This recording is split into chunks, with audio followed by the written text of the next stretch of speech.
Welcome to Secrets from the Saddle podcast. I'm Sylvie, your host, fellow cyclist, bike club founder, cycling coach, bike race junkie, just truly super passionate about cycling.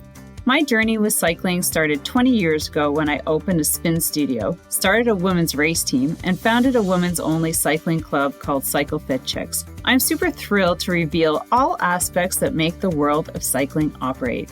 I'm so excited to be able to bring you interesting people from around the world, pro cyclists, recreational cyclists, coaches, event organizers, bike shop owners, everything and everyone you need to know or ever wondered about when it comes to cycling. I know you'll enjoy this episode.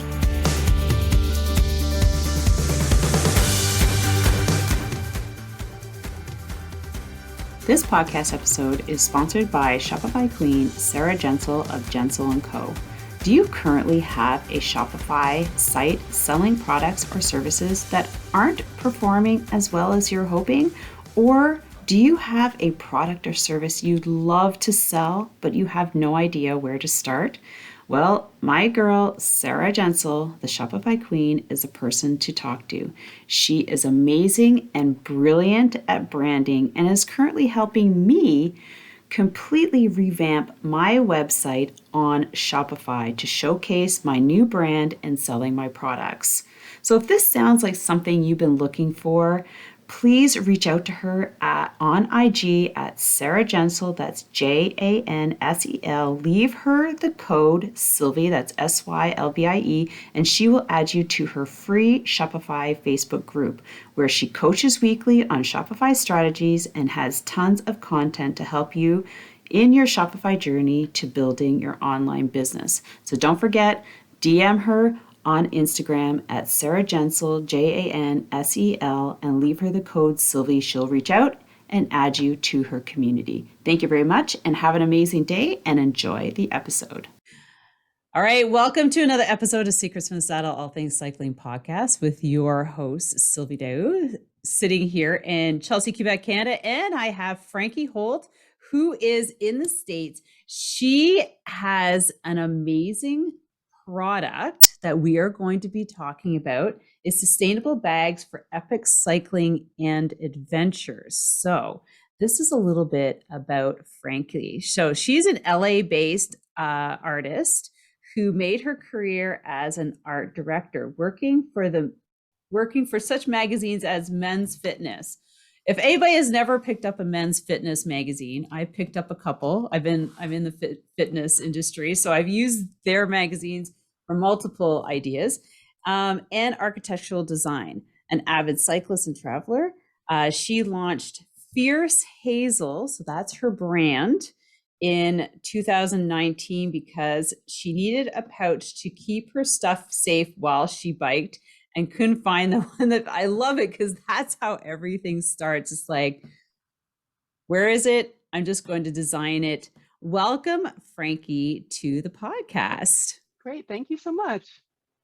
So I always love to get started with the question, how you got into cycling and how it brought you, well, we know a little bit about how your brand Fierce Hazel, and I love the name, by the way, got started. So tell us a little bit about your background. I didn't start cycling as we know it today or how we often bike until I was 40.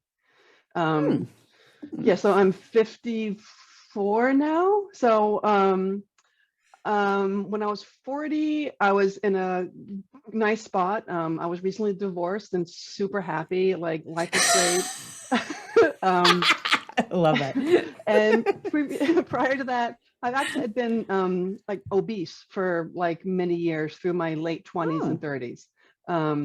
And by the time I was 40, I was in just better physical shape and feeling good. And my sister and her husband offered as a birthday gift a ride over the Blue Ridge Mountains or the Appalachian Trail. And at that point, I'd been doing basically indoor spinning, and I'd never clipped in to a 10-speed, and I met them, on this hill like, in North Carolina. Here's the bike. This is what we're going. You're basically, and I learned to clip in on a little hill on the hotel parking lot. My gosh. Gearing. But it was amazing experience. I mean, like I fell in love because it was in the mountains. Mm-hmm. It was, I mean, at the time it was, I mean, it was difficult, but I was with my sister and her husband, and they were very supportive, and it was just fun. It was Mm-hmm. just like bliss. It was just wonderful. So, okay, so that's great. So I get back to LA, right? So And I'm I'm like, like, okay, what, okay, survive that. right? And I'm like, what do I do? Like, where do I bike? Like, I live basically in central LA. Like, Oh, there's no, I don't know. I I've didn't never know a been to bike shop. LA, but I can imagine. Yeah, I mean, it was fine, but I really didn't know what to do. But by pure luck, that next weekend, I'm back in LA. No one in this bike industry. None of my friends bike outside. They're all Mm. indoor gym people. And I happened to meet a man who is now my husband. But at the time, we met at this like book signing, and he was like, he had just done like 100-mile ride. I'm like, whoa, man. I was so impressed, but actually it was great. I mean, he got me in touch with a group of people in LA, and that led to one thing, led to another.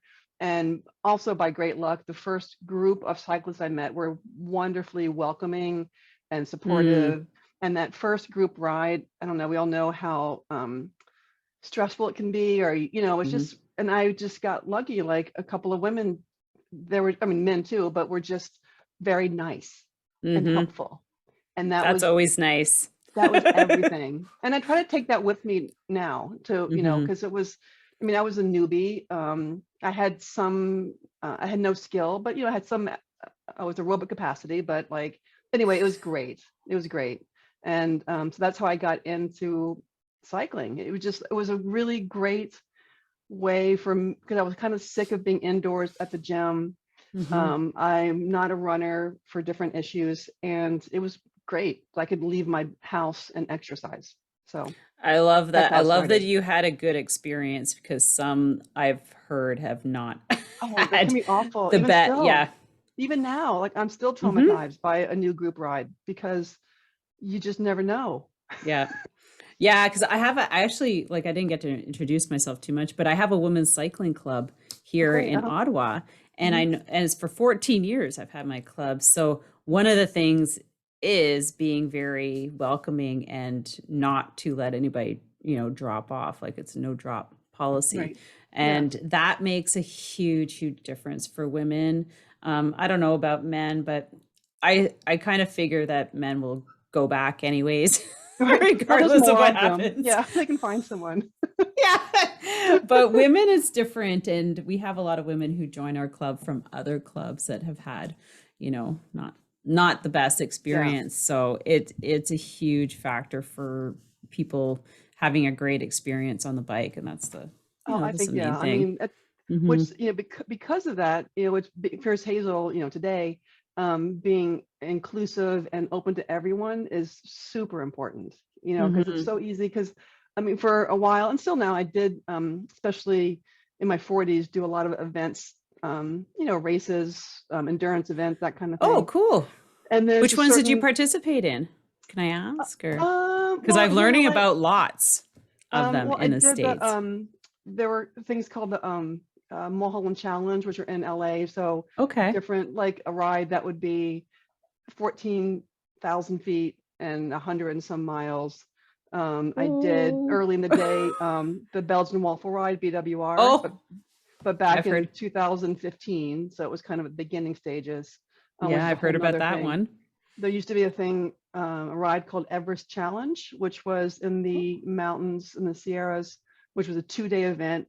Over the 2 days, you rode the elevation of Mount Everest, which was 28,000 feet. I mean, Wow. actually that one I did a DNF, but kind of relates to my pouches in a way, because it was it was issues that were going on with me as a woman that Hmm. affected my race day, which I didn't know Right. about at the time. But Are you going to so share yeah. that with us, Frankie? Oh You're going to yeah, have to share that because is that the full happy to. story? Yeah. I mean, about Everest Challenge, or Yeah. I've I been close to Everest, so I can't. yeah, So I that was, can. I mean, it was my first. It was a big challenge. I mean, Hmm. especially for me at the time. Yeah. I mean, would be for anyone, I think. Yeah. I'm not traditionally what you would say my body isn't a climber's body. So I'm better at like steady endurance, like so I'm not lightweight. My power, like so I hired a coach who was great, and trained throughout the entire summer leading up to this event, which was in September, I think. Okay.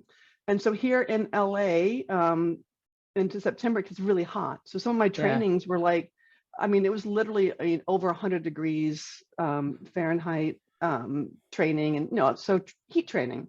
But I'd also been having very heavy bleeding with my my monthly cycle, but over time, so leading up to that, they found something that they were worried about. So the Friday before the drive up, I had I forget the name of it, but like basically to test if it was cancerous or not. Okay. So that was kind of stressful. And also I had very heavy bleeding, which is a How do you, thing, right? I'm glad I can't say that I'm moving out of that, but I'm out of it, like, which is amazing. Just dealing with that when you're cycling. Like, Yeah. I mean, I use a Diva cup, but still, you have to take care of that. Like, you can't just. Well, that's why we'll get back to this, but that's why my couches, they all have a slot for a tampon. That was like the key thing with my. Oh, nice. But back to Everest Challenge. So then we get up there and it was a freak snowstorm. Freak. So, oh my gosh. So we knew it was going to be cold. Like, I mean, the weather report, but when you transition from heat to cold weather, typically, you go through summer, fall, you build and you get used to it. And so I did not have enough layers, so I didn't dress right. When I get to the top of the first climb, my food bar was frozen because I'd been testing with, nutrition during heat, not thinking that cold weather, it'd be too hard to eat, like all these things, like you don't, right? So my protein bar was like, I don't think I'd think of that either. Yeah. So then I was so cold and shaking, like I descended without really eating. And by that point, I'm like out of it. And then also I was stressed from the cancer tests, which, I mean, it came out fine, no problem, but still stressful. And then the bleeding, and it was just a lot. And so I didn't finish. I was really, I can see that. Myself, it's kind of like but at the nothing there was like, it was kind of one of those, you're just going to finish this up. But, I'd done plenty of training. It would have been hard no matter what. I mean, it wasn't like, no matter how much training, it's always going to be hard for any of them. But it was, I had a lot of extra factors going into it that some of my male friends didn't have to deal with. So, yeah. But back to the, my first product, which was the Echelon pouch, which is a small pouch designed, the size is specifically so it fits in the back of your jersey pocket. I was looking at those. Those are nice. And then in the back slot, there's actually a slot that you can use for a, whatever, a tire lever or a pencil, but it was designed for a tampon. And the same with my ride wallet, there's a slot in the very front, which is designed to fit a tampon. And that was because I would do these events and be on my period and have to go to the porta potty and hurry, whereas it falls out. And I just wanted everything in one place, a little place for a handy wipe, because sometimes you need that in the porta potty. There's no toilet paper. You have to think about things like this.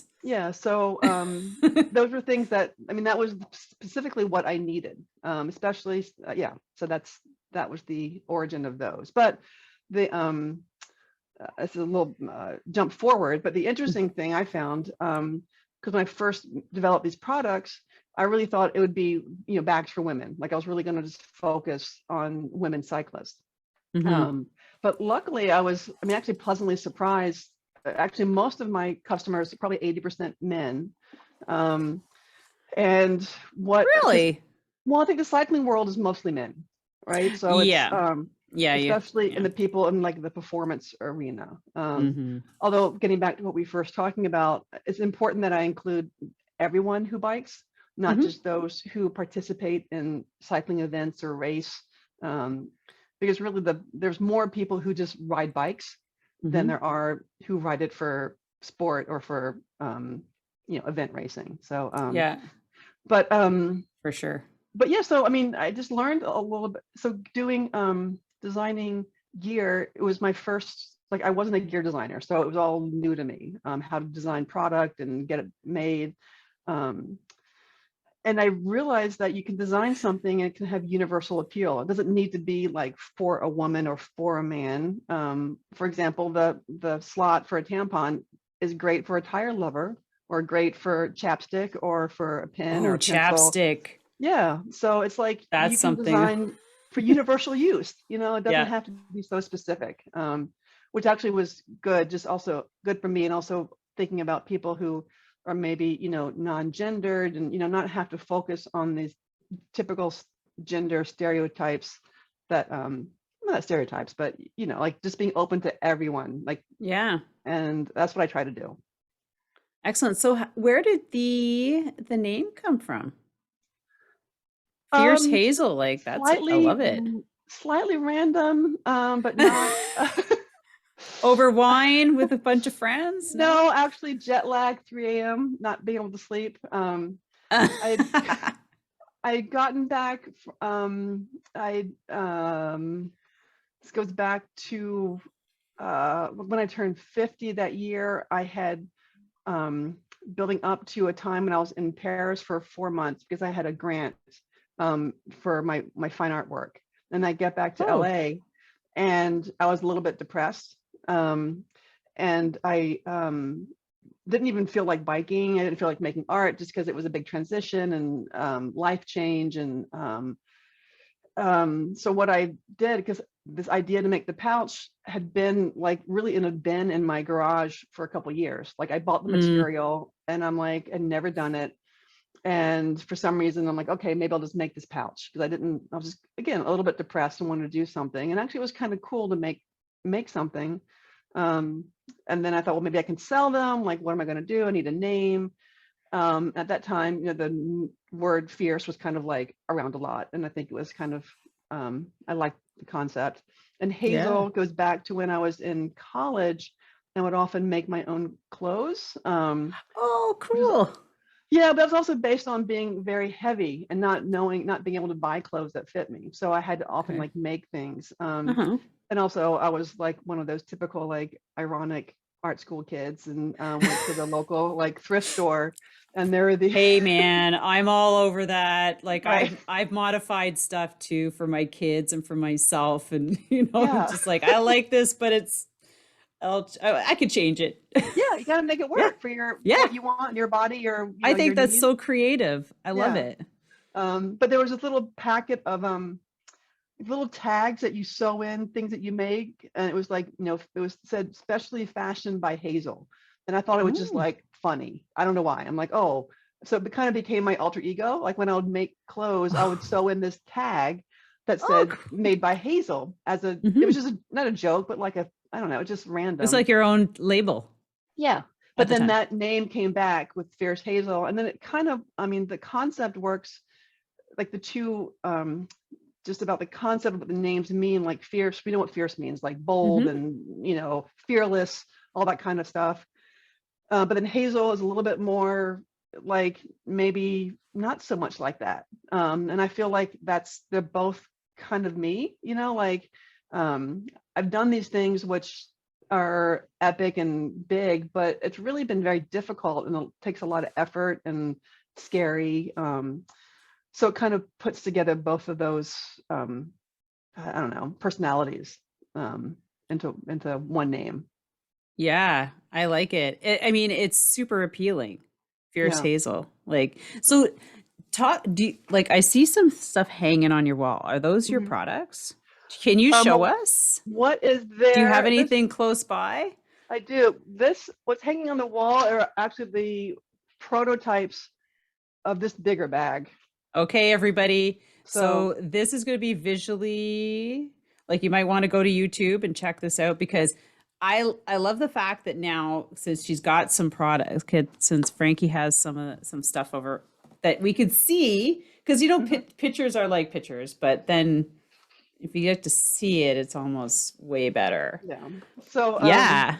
So, that product jumps forward for my other products, but which is really cool about that, it's anyway, on the wall, I found this in a Paris flea market, a vintage Swiss bike bag for a bike oh, for, and so for it's a like an really smart army? design.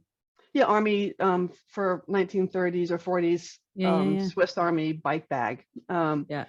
So I use that concept to make this bag. It's called this one. It's called the Urban Explorer bag. So Yeah, let's see that. Oh, it that's has a really lot of nice. straps on the back or Mm-hmm. attachments, so you can wear it as a backpack, crossbody, all kinds of ways. Right. But the cool thing about this, the main thing is that it's made literally from scraps of fabric from the factory floor. So that Oh, it happened when I was at the factory in Vietnam, finishing the smaller pieces, and I brought this the concept with me because it was going to be a future item, like a bigger thing for the future. mm-hmm. But literally walking around the factory, they happened to be working on another client's order that they make these big things for outdoor use, and they Mm-hmm. cut out this circle of fabric that is really thrown away. Yeah. And so literally like this bag was made out of those remnants. And the Oh. material that it's made from is in itself also eco-friendly. It's called olefin. And it's kind of complicated, but it's made from petroleum byproduct. So when people, factories, whatever, make petroleum products, Yeah.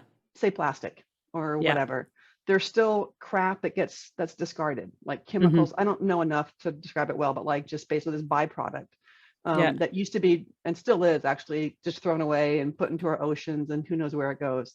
So this fabric is made from the waste, but when people make plastic, the waste that comes from making petroleum products. So it's Right. pretty cool. It's super durable. It's lightweight.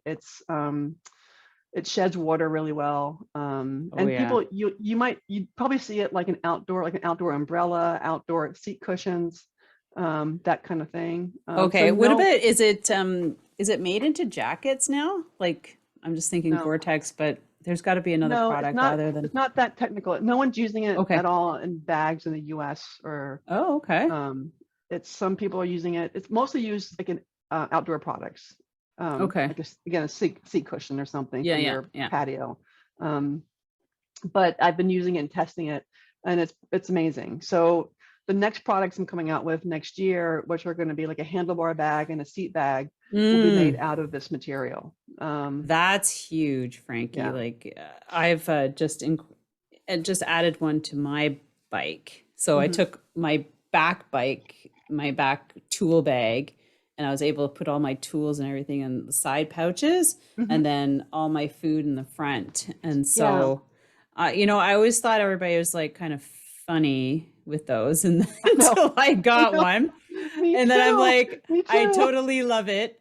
I love it. And I love not having my back full of crap, like on That longer too. rides. So yeah, and now I bought cargo pants so I can fit my Yeah. phone here so it's easy accessible. I'm not wrenching my Yeah. shoulder to get back at it. So I Exactly. just have very few things in my back Mhm. pocket and everything is literally in Right front there of in the me. cockpit. Yeah. Yeah, yeah.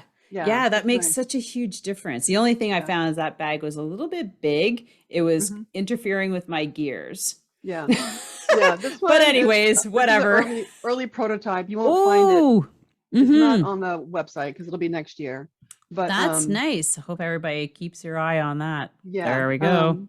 Again, I'm really excited about it. I mean, just because the material and being eco-friendly, it's it's Yeah.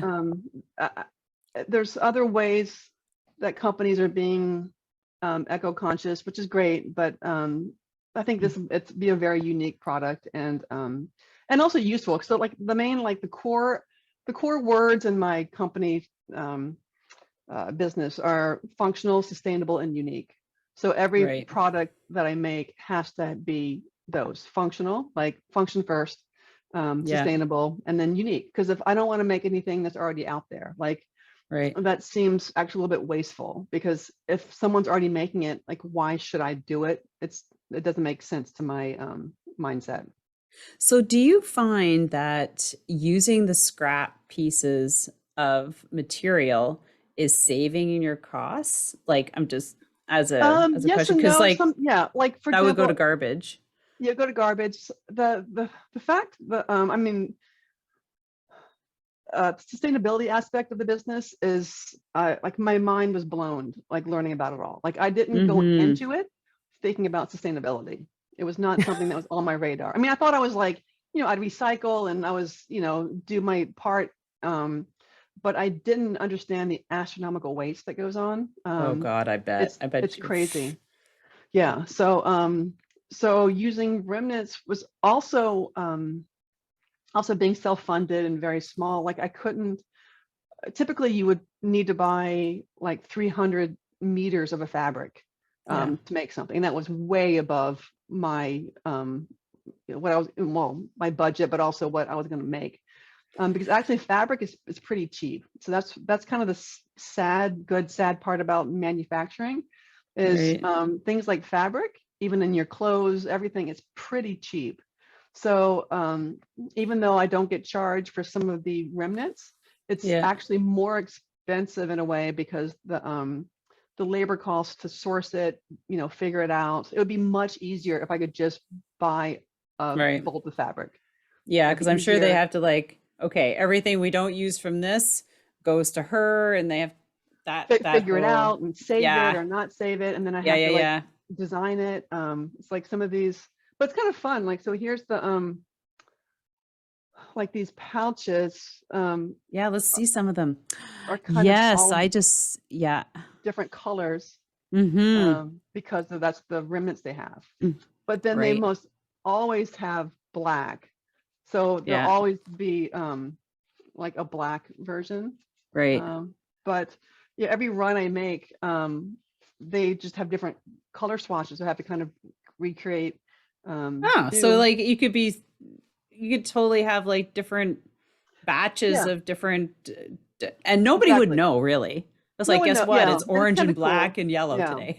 Um, yeah, again, because I need to fit Those are fabric unique. that are going to function properly. Like, if it's not strong and durable, then I don't Oh, want to I make it. see. You have to Um, filter through the yeah, different but types of fabric. Okay. that's also why I have this one I call it the ballistic black, Yeah. which is heavier and super durable.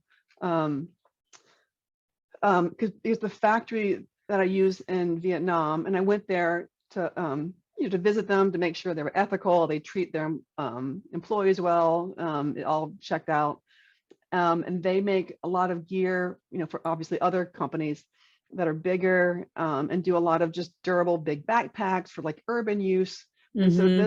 this heavier fabric, this black, they kind of almost always have a version of it in some way or another. Like, it's gonna they're gonna have enough for my small run. So that's why for the little pouch, I had that ballistic version. I don't have them with, but this is the bigger Okay, yeah. ride Yes. wallet. Yeah. I don't have it with me, but there is a black, more durable Is that one fit at your version. phone? Is that what it's for? Like Hmm. that size? Right. Yeah, this size fits a phone. It fits the entire toolkit also. Okay. But they do fit. Yeah, for sure. They fit in pretty large phones too. Yeah, Um, I know. and Mine's pretty large. I'm like, and the cool thing about this one, the feather, it's called the Tour de Fierce. oh, Um, I love it. it's only 40 grams, and it's the lightest full-size wallet in the world for cycling. Like, there isn't one lighter. Like, for this big size, it's the lightest out there. It's only 40 grams. Wow. You So, know, there is the Tour de Femme coming up, right? hmm, yep, Mm-hmm. That'd be a hmm, great time to be advertising this stuff. yeah, While we're all watching the ladies. hmm, yep, Um, yeah, yeah, those are really good products. I like yeah, those. And I've also noticed, because I just got a gravel bike, like hmm, everybody else, hmm, that my gravel bike has two screws on the top tube.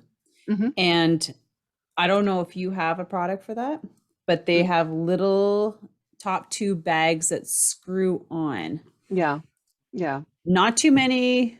I think there's only a couple companies, from what I hear, are a handful that hmm, are making products that accommodate that.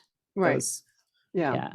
Yeah, I probably wouldn't do something like that anytime soon just because it's so specific, because you need Right. to have the correct bike for it to fit. And I mean, it is important that my products appeal and can be used by a lot of people. I mean, Yeah. I like was just if you, thinking of the duo, like with the front bag, mhm. like Well, I as a do want to matching make, set. it'll probably be a whole end of next year, but what I use a lot is a stem bag, which is basically an open, it would fit like a beer can or a water bottle.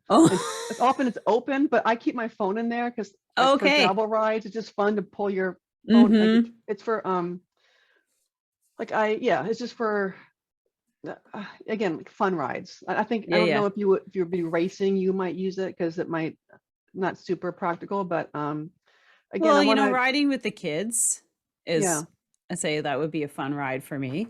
yeah. No. Or even a lot of gravel rides. You know, Yeah. So it's it's you're not going super fast. You're just like you're yeah, casually going out with friends. yeah. So, Um, yeah. but yeah, like the two like pouches like this like if you're like a super Mm-hmm. roadie and you're weight weenie and like you only want to wear, it's Wait. like 12 grams, like it's like super light.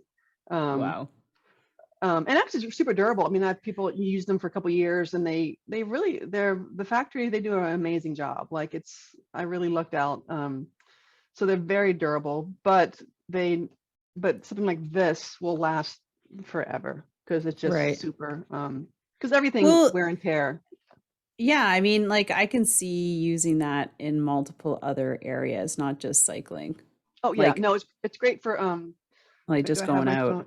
Yeah, like let me have my phone, but the phone like fits right back here. Yeah. And so like this It's like a strap clutch. It's almost like a kind of, clutch. but like I developed like I use like this bigger pull for the zipper because Mm-hmm. wintertime, big fingered gloves, like sometimes a little thing like it's I just want to make it really easy to open like on the run. Yeah.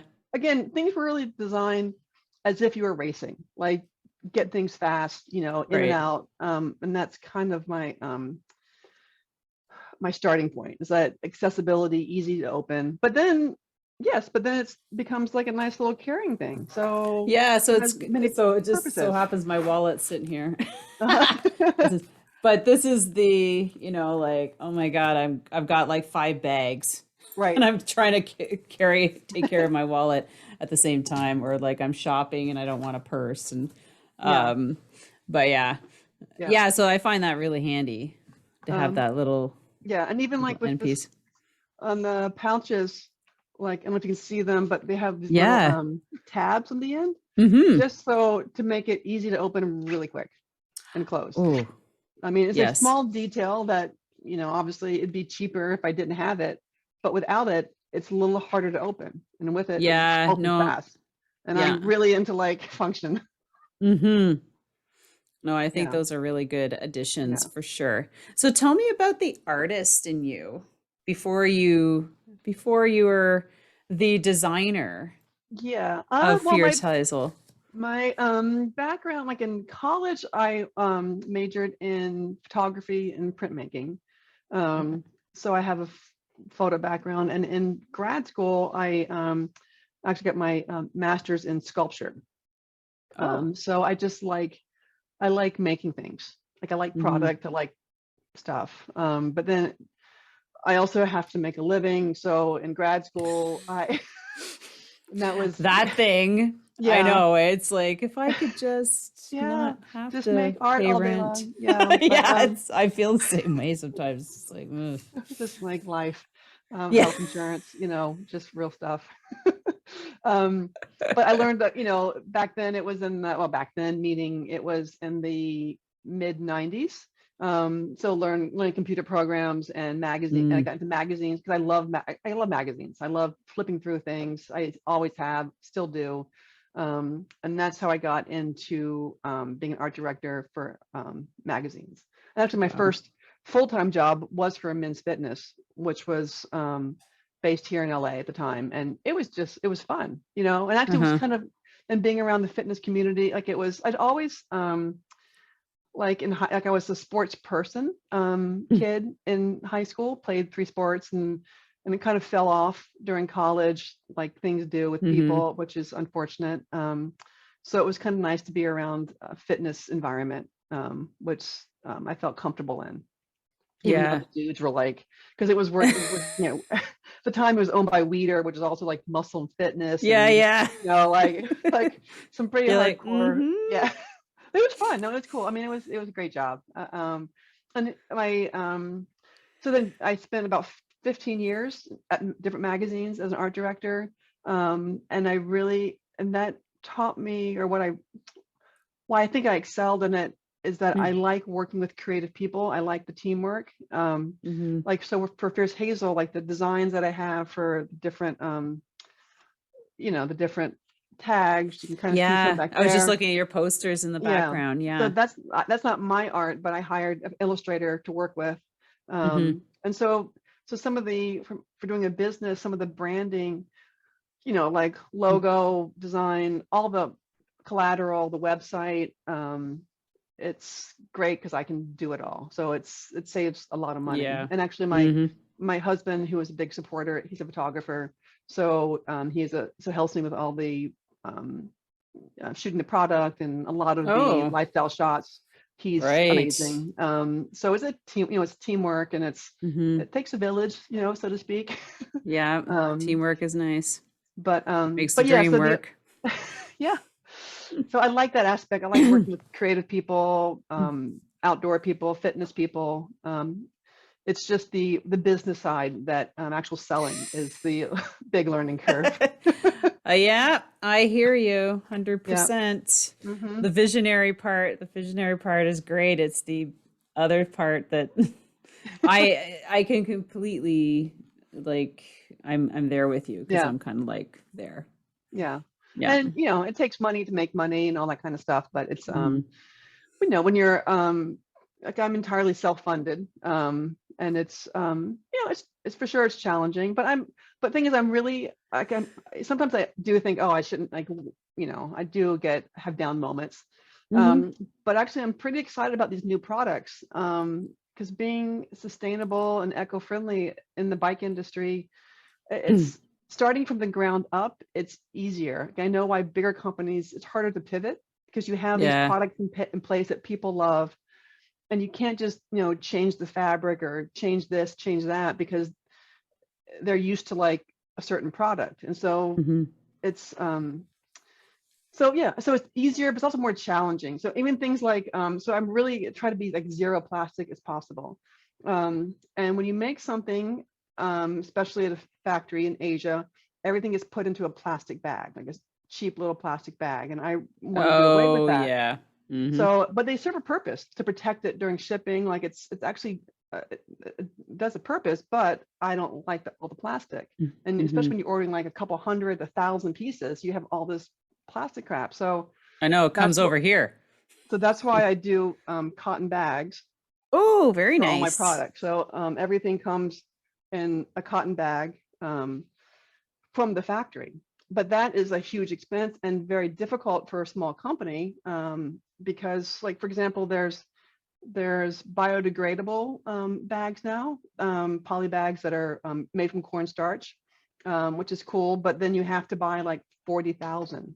And Like how it's long just, do they last before they start well, that's biodegrading? the Because thing, you like need to six get them out months, quickly. right? Oh, So I can't. whoa. So I could afford to buy 10,000, and have it stored at the factory potentially, but they wouldn't last. They would start to Right. biodegrade. Yeah, So yeah. there's little things like this that, although even in my couple years of researching, it's gotten easier. So I think as things move forward, there are more Yeah, and they're more getting solutions. better. Yeah. Um, but creating a cotton bag adds a big expense for the product, um, Mm-hmm. than just putting it in plastic. But it's not. But one, I hope the customer will understand that it's worth it. But I just can't put things in plastic if I don't. Yeah. I mean, every now and then, but it's things like that are challenging. But as a small company, I'm able to do because I make the rules. you know. Yeah. No, Um, I really I don't like getting all that plastic either. Yeah, Like, I'm like, really? Can you figure something else out? Like, yeah, because like, I know they're just passing it on to me to do yeah, whatever, right? right, Like, am I going to be a good recycler or am I just going to yeah, toss it in the garbage? Like, I'm totally on with the yeah. And recycling, I think we can. sustainable. I mean, it is a huge problem, and it's all a lot of it is countries and companies that need to make big steps. But I don't want to feel like we're powerless. Like you and No, but I, you we can all can make make like people steps. appreciate that. I think Yeah, now these days, I think it's, I think people we have will, to. Yeah. yeah. And then, but then like this other product that I'm coming out with in a couple months, it's a musette bag. Ooh, look at Um, that. That's so it's gonna pretty. be like this, but actually have a zipper to make it more functional. Uh-huh. And so that is made out of, it feels very, it is plasticky, but it's recycled nylon made from old fishing nets. Um, God, old fishing nets. Yes. yeah. So, There's a I good mean, place that's they need something to do with that stuff. yeah. So it's pretty cool. So the fabric, I mean, it's very durable. It's Oh waterproof. yeah. It's to feel it, it feels kind of plasticky, which I don't maybe love, but then like it's the only option for me, that was useful, that Well, is if you're looking for a eco-friendly. durable bag, especially if it's a Lizette, like a Lizette, because Yeah. you're always throwing all sorts of things in Okay. there, and Yeah. you don't want it to rip. And I Yeah. think I think that's a really smart So, recycling idea. yeah. So it's kind of, in a way, I mean, in a way, it's definitely harder to make things in a sustainable way, but the challenge is kind of fun. And in a way, it's kind of good to narrow things down, because if you can just choose anything, it becomes Hmm. overwhelming. Yeah, I like the story behind it too, and I think Yeah. a lot of people will, because a Yeah. lot of those, like a lot of people are cleaning up the ocean. I mean, not like all of Yeah. it, but the fishing nets are a huge issue. Yeah. And I was always like, what are you going to do with them? So at least Yeah. you got a small product that's going to grow. And Hmm. Yeah. And yeah. even like little things I learned, like I was talking about the zipper pull. So I had to Hmm. learn all about zipper pulls in my, education. Even like these little, What do you mean there? You just don't put ribbon on even it? these like little ones. So I thought Yeah. initially it'd be cool to make like a little custom zipper pull that had the logo on it, Fierce Like something Hazel. like this. It's got like a little rubber thing on the Exactly. end. And Yeah. yeah. So I'm like, that sounds cool. I'm a background in art, sculpture. It'd be like a mini sculpture, right? Hmm. So when I was in Vietnam, I went to a zipper pull factory. And what it was a huge factory with 100 mostly women sitting in front of machines, plastic machines, that they pull a lever, plastic flows out into a little mold. They pull out each zipper pull by hand. And so it's just plastic. And I'm like, oh, I don't think I can contribute to this. Like I don't want my zipper pulls made by someone having to sit in front of molten plastic all day long. Because you walk into the factory and it smells like plastic. So that's why Whoa. for these zipper pulls, they're made out of fabric that are just not plastic. So and anytime I can get rid of plastic, I do, because it's incredible, the amount of plastics in this world. Holy crap. Yeah. What we don't know Yeah. All to these things I get didn't something know. like this, Yeah. as simple as this little thing, because it's got Yeah. a little rubber tab on the end. Yeah. They work great. I mean, there's some, if you do a custom one, like say one that has your logo on it, then it's produced that way. Although some that are the tags, like on this bag, do I have, there's a little side thing for phone. There's like a little pull tab. Ones that are made not custom they're still plastic, but are made without someone sitting in front of a machine. They're like Yeah, big yeah. conveyor belt. But so, Mhm. but these little things, I'm just trying to do every little thing to make them more eco-friendly and sustainable. That is super fascinating. I Yeah, mean, all this. like I Yeah. can't even imagine like, deciding to make a physical product and the like the whole process of putting it together. Like, Hmm. Yeah. more people I Yeah. talk to like yourself, it's just amazing. Yeah, that's So cool. now you've got a product that is, what would you like to close us out with? Like, what would be your biggest share, Frankie? Like your new products coming out, what you have happening right now. Um, what would you like to share? What do Um, you want to get out there right now? well, I mean, everything. Everything. Well, I think that the most useful products for not just biking, but for everyday use, Hmm. are the wallets, just Right. because they're also designed, they fit a passport, for travel. People are traveling more. And I really like items that have multi-function. Although I have Hmm. to say, many of my friends use this, the ballistic pouch as their Yeah. everyday wallet. Yeah. In fact, So can you, so back up to the, what, so you have, can you just share with us like all the little, quickly, all the amount of pouches that are, or pockets that are yeah. in there? So In both of the wallet and that yeah, one. so the pouch, there's the one main compartment. And Okay. So the actually, I main, do have another new product coming out, which is a little card holder. Because yay. people, mention that they would put their credit cards or ID in there and get kind of lost. So Right. this item, I mean, it fits right in. So Uh-huh. your cards, um, but has a front pocket here, Yeah. which, people use for either a handy wipe or a drink tablet, like a fizzy tab. Okay. Is there a zipper on that one? No, it just fits right in front. Okay. Like you would just Yeah. um, slide it in just like that. Yeah. Like we were talking about Yeah. lip balm. Well, actually, well, the back has, what do I have? That's like a full size. Huh? Yeah, this would fit like your kind of phone in the Oh, back. very nice. Yeah, yeah. Um, so like I take a lot of pictures when I bike because I'm that person, I'm you that know. person too. I know pictures So of me, just pictures of everybody else. so although, many phones, do fit in the main pocket, I like to have it handy if it's not raining and you can. Yeah.